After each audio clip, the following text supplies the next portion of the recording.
This is a 3-year marriage with 1 day. Well, Make it work. We offer a 6-day, 6 out of 7 days where we have patients in the various clinics. They participate in the physical exam in a way through the other doctors who are in the office or myself. The students here have full control. They're independent under supervision, where they take care of the patients, they interview them, and then they later on go on the EMR system and they write the patient note. He will be online. He still maintains the communication with the doctors. All right. Hello, everyone. Welcome to our channel. I am Shayla, the VP of Student Success here at USMLE SARTI. We are so excited because today we are talking to two very important U.S. physicians that we work with and send students for rotation and mentorship and the complete package. So I'm so excited to have Dr. Bernard and Dr. Stein. They're located in the Washington, D.C. area. And so I'm happy to have you both with me. How are you guys doing today? We're doing well. We're doing great. Thank you, Shayna. Thank you so much for joining me. Okay, so Dr. Bernard, I'll start with you. Do you mind just giving me kind of a brief introduction of yourself, kind of your profile, your experience? Yeah. Okay. I'll have to step out for a minute, but I just want to welcome everybody. This is AMIQT, American Medical International Quality Training. And what we do is we offer quality training in the medical sciences. This includes neurology, it includes psychiatry, but also all other aspects, internal medicine, pediatrics, ophthalmology, obstetrics, gynecology, pediatrics, general practice, family practice, and general surgery, and essentially virtually all of the other specialties in medicine. And we've been doing this for a number of years. We'd like to work with our partners such as USMLE, CERTI, and basically, we offer this program all the way from at least 1 month to 1 year. Our longest individual who stayed here was 1 year, took all of the rotations, and then in terms of age 21 was probably our youngest individual, and the oldest was age 50, somebody who had been a specialist elsewhere and then wanted to become a doctor. We've had young doctors from, I think, 145 countries, and we're well over 1,000 young doctors so far. We are very pleased with our ability to reach individuals all over the world. We welcome, we've been very fortunate that our young doctors have been happy and successful when they left us. And we monitor them as they leave in terms of their success. Our primary goal, is for these doctors to match in terms of internship and to have a satisfactory rotation. And as we emphasized a few minutes ago, the rotation includes not only medicine and neurology and neuroscience and psychiatry, but also history, the culture. And we're fortunate to live in the Washington area, which is replete with museums. Incidentally, all the museums are free. They're paid for by government funds. And individuals can go to the museum. It doesn't cost anything. But also historical sites, buildings, and so forth. All of our offices, all of our clinics are located in interesting areas surrounded by history. For example, the Sherwood Hall Medical Center is right next to the Mount Vernon area, where the first American president, George Washington, is now residing. it's a beautiful, beautiful building itself, and filled with a museum and with restaurants and so forth. To office where we are now, which is the Metropolitan Medical Center, we are just down the street from the White House. So any young doctor who's interested in history, interested in culture, interested in expanding their knowledge base, welcome here. And so that's important. The other important factor is that all of our clinics are either attached to a hospital or are next to the hospital. This one is next to GW, George Washington University Hospital. The Sherwood Hall Medical Center is across the street from Mount Vernon Hospital. The Centera Medical Center, the Potomac Medical Center, is part of the hospital, the so-called Centera Hospital, so that the young doctor who comes to us will enjoy the benefits from of all kinds of medical things, including the clinics, but also the hospital. We also do hospital rounds in which the individual is really on a Zoom, and we have the nurses who help us with taking the history and have an iPad, and so we can communicate with the patient through the Zoom. And we also do teleneurology consultation.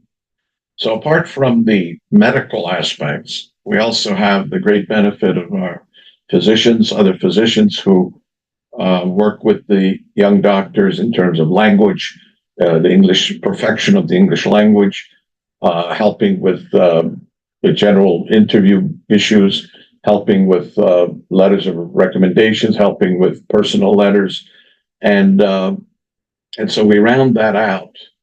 And as you know, the others will tell you that we also offer the lodging, a place to stay. We offer the transportation, in many respects, also food that we have on a daily basis. So I think we offer a well-rounded offering, in a sense, for the young doctors. As I said, we've had over 1,000 doctors who have rotated with us so far. Definitely in a unique place to be able to have that culture and history there. So that's really cool that you take advantage of that. Okay, perfect. Yeah, I think that's so great for us to realize too, that complete package that students get. Dr. Stein, did you want to add anything to that introduction before we move on? Yes, my background is in psychiatry and neuropsychiatry, but also I was medical director of a hospital for many years. I've done some startup programs for psychiatry in the community. So I'm sort of an all-around doctor. But my interest basically is trying to figure out what does it take to get a residency successfully.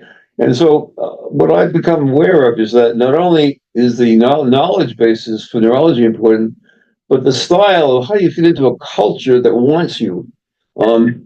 This is a 3-year marriage with 1 day to make it work. And I have to point out all these various things you have to do, and what you have to know. I want these people to come in knowing what's going on in American medicine. Okay, it's horrible, but they have to know what's going on. There's a malpractice, political implications in terms of how you can practice medicine. I tell them that every United States for medicine, 50 countries. Every state is a country with their own rules and so forth. And it's important to realize those things. And we talk about malpractice and you name it. And I really try to.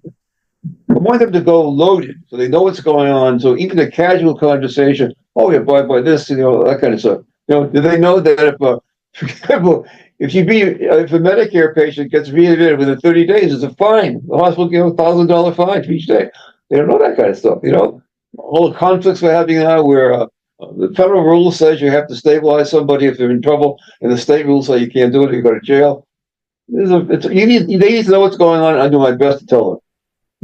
Right. And I think the students really appreciate that. There's so much more to it than they realize, I think, than just going and getting a letter of recommendation. It's actually learning the culture and the experience. So yeah, thanks for adding that in. To make a marriage.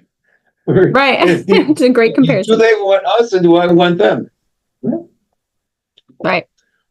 Thank you. Okay. So yeah, so definitely preparing for the residency is a big part of it. So I know you offer a lot of rotations. Right now we have a hands-on neurology and a tele-neurology rotation with you. Can you kind of give me a brief difference between the two? If I were to sign up for in-person versus if I were to sign up for the tele-rotation, how will my experience be different? Do I still get the EMR access? How do those differ? In person, the individual actually comes and on a daily basis sees patients with us. We offer a 6-day, 6 out of 7 days where we have patients in the various clinics. We also, at time, we have made house calls with some of our young doctors, and we're also going to the facilities where we examine patients and work with patients. So we do the whole gamut.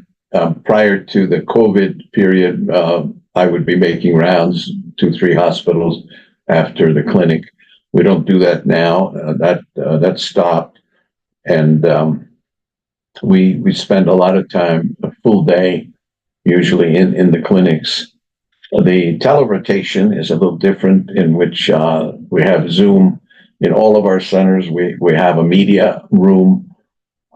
I bring the patients into the media room, and we obtain the history with the help of the physicians online and with Dr. Stein. Dr. Stein is shepherding the young doctors and talking to them continuously with regard to the history, and we do the physical exams.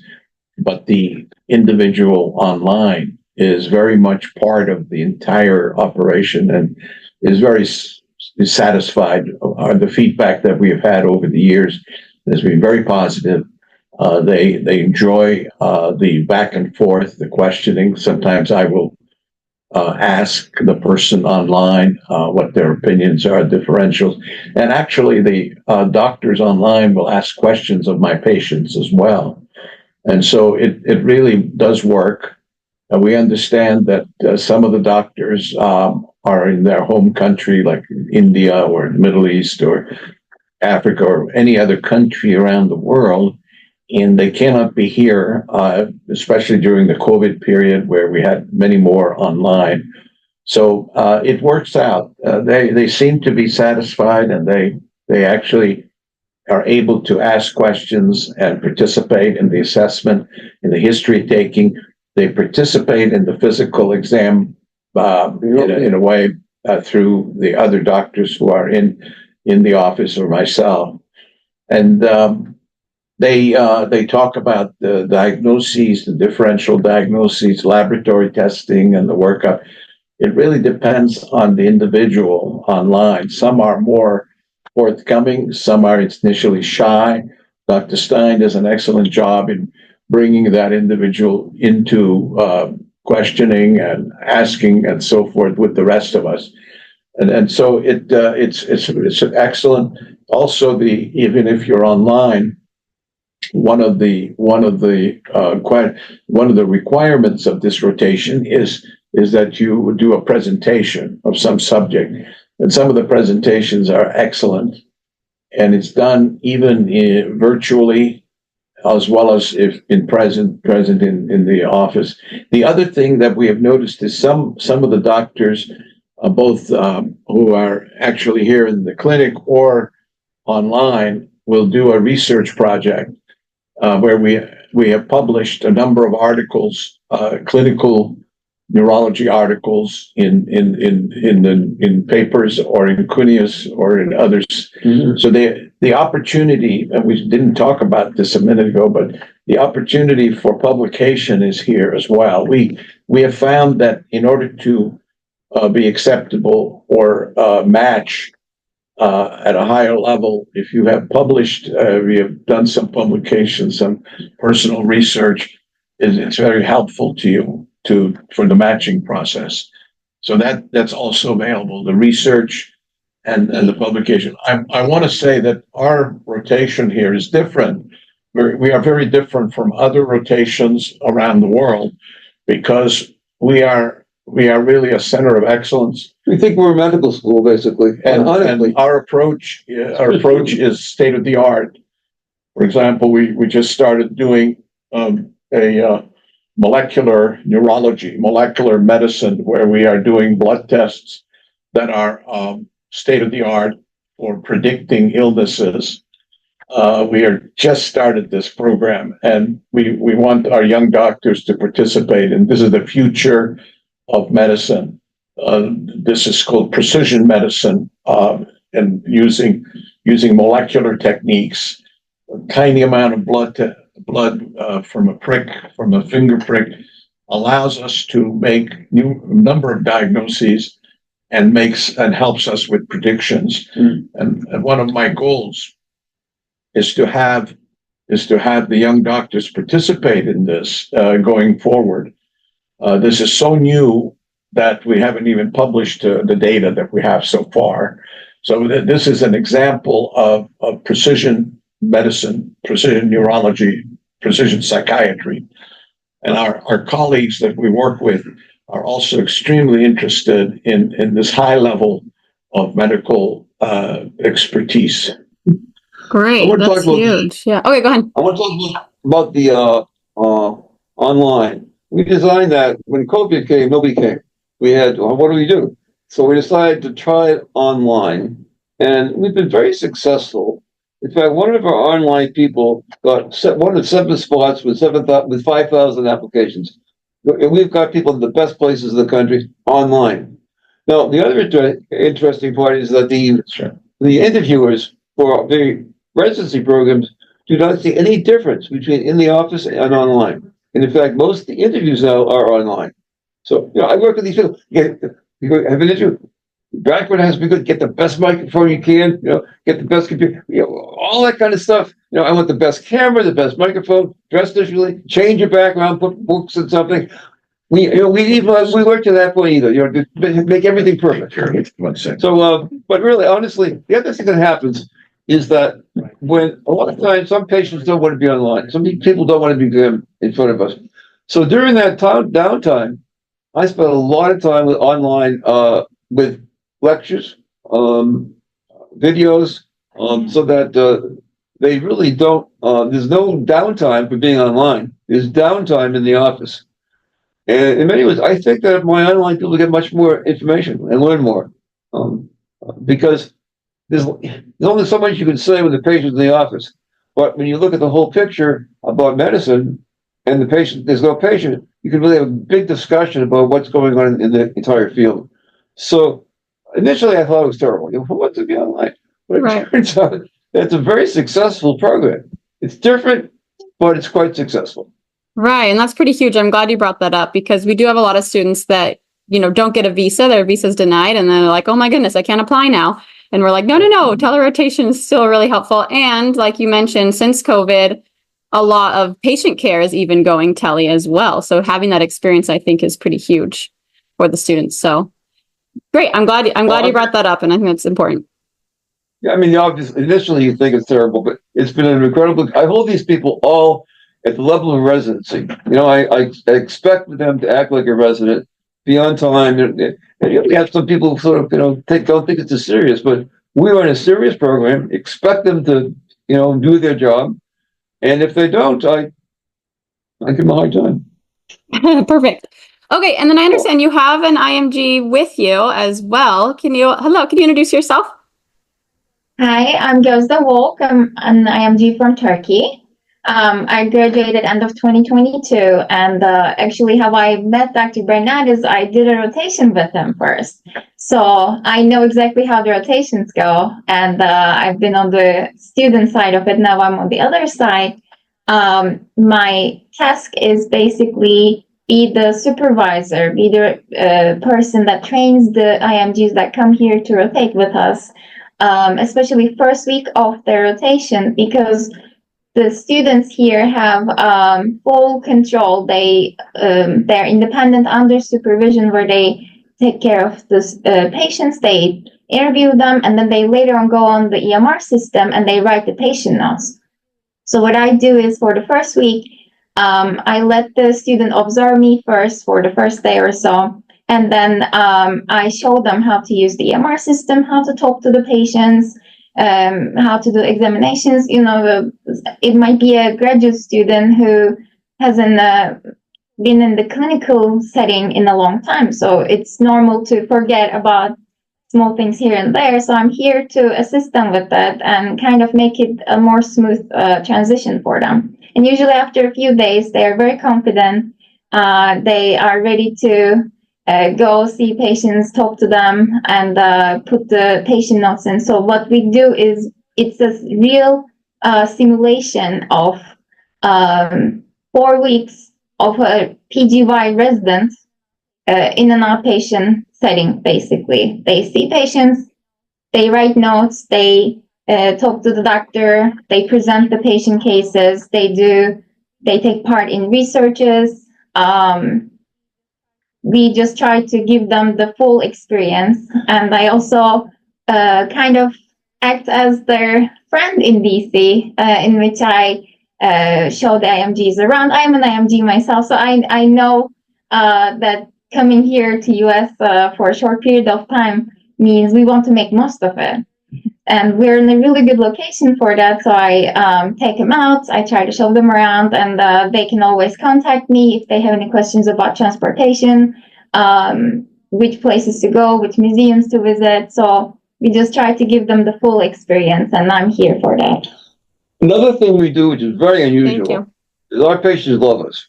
And so when a new patient comes in and gets along with the student can call the patient at home, really, and get more and more information. I mean, that happens a lot. Wow. Is it okay if we call you and they say yes?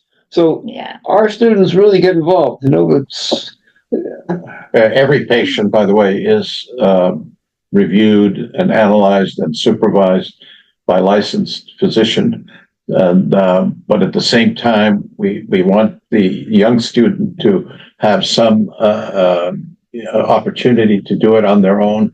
But at the same time, they are totally supervised. So it's important to emphasize that the young doctor has a chance to get involved in the differential diagnosis. Yes. And also the planning, the strategy, the diagnostic testing, the review of the diagnostic testing. We do almost all of the diagnostic testing in the suites in our clinics. For example, electroencephalography. We do evoke potentials. We're doing EMGs, nerve conduction studies, and we also have 7 sleep labs. And so the young doctor has a chance to learn about sleep. They can stay up. Some of our young doctors who've been here were able to stay up all night with the technologist in the evening to actually learn hands-on to see how a sleep study is done, which is a unique feature of what we offer. They also come in and look at electroencephalograms. They can learn about EEGs. They watch and to see how I do EMGs, nerve conduction studies. So we offer, I think, state-of-the-art in the neurosciences, and then my colleagues, the preceptors, offer the state-of-the-art in other aspects of internal medicine and surgery. And I think it's totally a unique experience. I think the flavor you should get is they're very creative. We do all kinds of things to help the students.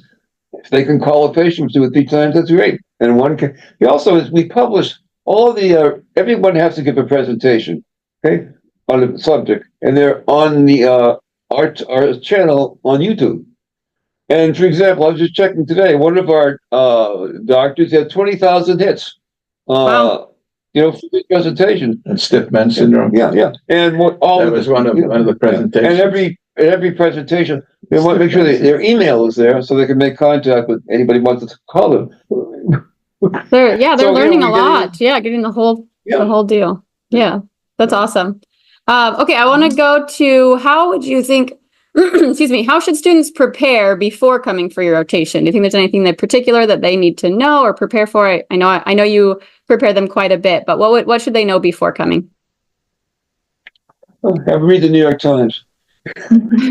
Well, in terms of preparation, I think my own preference because I'm a serious guy. I would like to get somebody with interest in neuroscience and perhaps preferably finished medical school and is really doing interest in neuroscience residency. Sometimes we get some exceptional younger doctors who are actually not doctors yet, but they're in the medical school. It depends on the subject. If you're talking about general internal medicine or family practice, pediatrics, etc., I think the student preparation, the normal student preparation for medical school is sufficient. For neurology, we like to get individuals who are perhaps more advanced a little bit because it is a kind of a separate subject, separate language, neuroanatomy, neurophysiology, so it's a little more sophisticated. But we have been surprised by younger physicians in training who are excellent. It really depends on the individual. So in terms of preparation, you don't need really anything special. I mean, they come with their white coats usually. By the way, we do the names, the name tags, etc. Every doctor, every young doctor in training has to have a name tag. They bring their own stethoscope. They can bring their own equipment if they want. But every clinic and every examination room in the clinic has the equipment. So all the equipment we have. They should bring a positive attitude.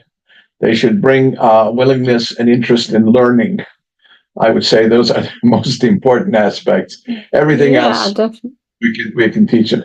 Remember one thing, that in this rotation, what we like to do is not so much teach you the facts, which we will do, but how to analyze and how to evaluate a patient.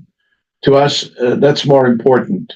In other words, in neurology, which I do, the neuroscience, psychiatry, etc., it's important to have an approach to the patient.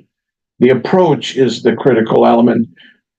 The data and the scientific aspects you can get by Googling and so forth, but the approach is the one that's so important. I want to add to that. One of the things Dr. Bernard does that very, very few doctors do, he talks to the patient in a way that no one else does. It's not the chief's complaint. Why are you here? Tell me about yourself. What's going on in your life? And then the chief's complaint. And they're learning how to talk to patients, not as a doctor with a computer getting the information, but how to make a relationship. And I think Dr. Bernard, my experience over 40 years, I think he demonstrates the best patient-doctor relationship I've ever seen. I really mean that. Right. I've been in the office where the doctor was staring at the computer the whole time, never looked at me once, and he said, "Okay, this is what we diagnose." I said, "You didn't even look at me." So I think that's huge from a patient perspective. Just in Hawaii, they do that in Hawaii. No bashing on Hawaii. No, I'm sure it's hard. Yeah. I emphasize a lot to the students that watch what he does, watch how he talks to patients. It's a whole new, because they come from a very formal situation, But here in America, you have to, get to know your patients. Yeah. And one of the special aspects that you get when you come here is Dr. Stein, who has a way that he can communicate with the young doctors, with the doctors in training, and emphasizes the importance of communication, emphasizes the elements of being an American doctor in the sense of community, in the sense of learning about the laws, learning about the Medicare laws, learning about government, lawyers, and so forth. So many of the young doctors won't get that when they go to other groups. Right. How do you feel about that patient? What did the patient make you feel? What did you see in his facial expression? Was it alive? Was it, what do you take away from that and do to yourself? And those are the kind of things I really try to emphasize. Get them thinking. Right. Yeah, it's not intellectual, it's also emotional. Did the patient make you feel good or bad? What do you do with a patient you don't like? What does the patient do that makes you angry? So, but that kind of stuff that's important. And I want to emphasize also that our group, especially Dr. Stein, even when he's out of town, let's say he has a meeting to go to Colorado or somewhere, he will be online. He still maintains the communication with the doctors. So it's quite interesting. You'll have other organizations, other groups that you may refer to. They don't do that. When the doctor is out of town, he's out of town. The young student doctor in training doesn't know what to do. Right. But with us, there's always this communication, which is so important. And I want to commend Dr. Stein for doing that, that even when he is somewhere in Colorado, he will check in and he will make sure that his young doctors, young students are taken care of. At least in Vienna, Austria, like by 7 o'clock, I'm done. I can go for dinner. You're on the ski slopes in Colorado, right? That's what you're doing. He may be 5 hours. He was recently in Vienna. He was recently in Austria. There's a 5-hour difference in timing, but he still manages to get online on the Zoom to make sure that the young doctors who are there on Zoom get their attention and teaches and continuing to teach. Again, and you won't get that. You won't get that from another organization. Right. That's huge. That shows your passion for it for sure. Great. I think you've answered. You've covered a lot of topics, and I think really pointed out the benefits of your rotation. I think students would definitely benefit, obviously, from coming and working with both of you. I guess I kind of have one more question, and then we can kind of wrap up. What type of things does from a student perspective, how do they impress you and earn a strong letter of recommendation? What things should students be doing when they come for rotation? Dr. Stein, they need to learn to be themselves, to unwind. For example, at Cleveland Clinic, 2/3 of the decision is based on the personal interview, and the interviewer doesn't know anything about it. It's a blind interview. It's just you and I together, and people to people kind of thing. So, my job really, what they need to do is to unwind, be comfortable who they are. I've had people say, for example, one doctor. I said, well, who are you? That's a very good question. I always ask, you went down his CV. No. Who are you? Go ask your mother. Really. And that's the amount of unwinding they have to do. And that's the real answer. You get into residency batch because you're a mensch, to use that kind of word. You're a real person. And they're all real people, but they've had to hold it in for raising their training, but the best job they can do to get in is they have to learn how to become themselves and be comfortable with themselves. Also, this is a job interview. Question: what do you bring to the job? Okay, you just don't sit there and interview. I can bring this to your program. I can study the program. I see a problem here. I tell them read the newspapers if the hospital having any trouble. You also have the ability to teach medical students, but you have to bring something to the program. And that people don't see it that way. They're sort of supplicants. No. If you're looking for a job, what are you going to make? Why would you take you? What can you bring to the program as an asset? And that's a whole new way of looking at things. From a practical point of view, what I usually do when I talk to the young doctors in training, I emphasize that knowledge is important, but one has to assume that all the applicants have about the same amount of knowledge. So what differentiates our student from the others? A couple of things. One is the interest and ability to dig deep, learn a topic well, publish 1 or 2 articles, just a couple. You don't have to publish 10, 15, 20, an overkill. But if you learn something well by getting involved, for example, we just published a couple months ago with the students on thyroid disease, neurological complications of Hashimoto thyroiditis. Well received, published. Both of those individuals placed immediately when they applied for internship and residency. So a small item like that is extremely important. The interview is also critical, Dr. Stein, wouldn't you say? Very critical. You really have less than a minute to make an impression and be yourself. I always emphasize, Dr. Stein, be yourself. When I was interviewing at Harvard, I was myself. They asked me about my past, and I told them, and I was fortunate, good people, and you will get accepted. And so I think it's a combination of a few extra points by showing that you can dig deep, you can go into a subject matter, and you know it, and you're able to publish, because the publication means that you've studied something in an extraordinary way, and maybe you've added to the literature in a unique fashion. And we can help you here. We will help you here to do that. And secondly, just be yourself when you're interviewed. The interview is also critical. I've been showing some videos recently of how people can decide in the first 10 seconds of meeting somebody. Seriously. And, and I have some videos of bad presentations, good presentations, but, you have to have a passion, fire in your belly. It has to show.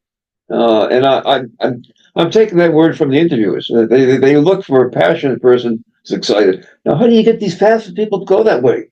And 50% of these kids aren't going to make it. So you really have to throw the book at them in some ways and really, help them find their own passion to, if they have it, to which will appeal immediately. So it's a big job. It's not what you know. Right. And they can tell. Yep. Anyone who's interviewed has passed the knowledge test. They don't care anymore. But the next step is, do we want to marry you for 3 years, and do you want to marry us for 3 years? It really is. That's really the case. Right. Yeah. I love it. I love that analogy. That's great. Thank you both so much. I feel like in summary, you have the complete package. This rotation and this experience is, not only the housing, the orientation, the transportation, but also the culture, publications, learning, interacting, and really caring about the themselves and about the patients too. And I think it's really great. We offer to the doctors in training what we would like ourselves if we did this.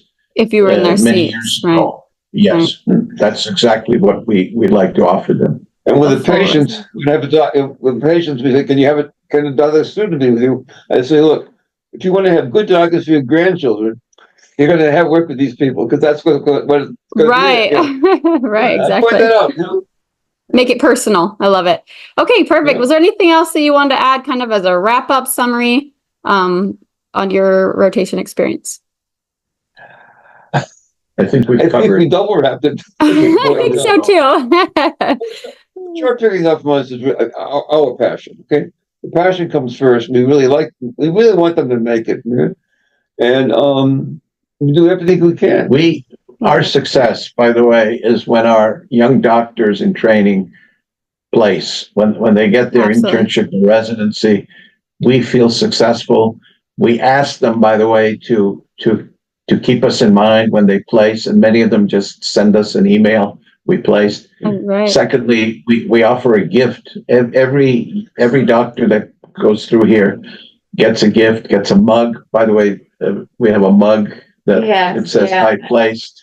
There's a special mug. Dr. Burnett. And when the doctors, I love it. when they leave us, we offer them a T-shirt as well. From our sleep lab or from one of the physiology lab and so forth. So we recognize we actually we get a thrill. Feels like family, yeah. Yes, yeah. So that's what we want to offer. There's one more thing we don't know about. That when I record these people's presentations, we get a connection, a link to YouTube, okay? And they then can use that link in any elevator ride. Click the link and they can see the video right online. So we provide that. So they have an interview before the interview. Reading my letter of recommendation, I will always say, take a look at this person, and so they have a preview before they even come in. Oh, for the program directors, they get to see. Yeah. That's or great. Anybody. I love it. Yeah. Great. Okay, thank you so much, guys, for joining me. I appreciate all three of you. Thank you. Thank you very much. Thank you so much for watching. We hope that video provided valuable insights for your journey. Don't forget to subscribe to our YouTube channel and follow us on Instagram and Twitter. And check out our website for details on how we can guide you to a successful match.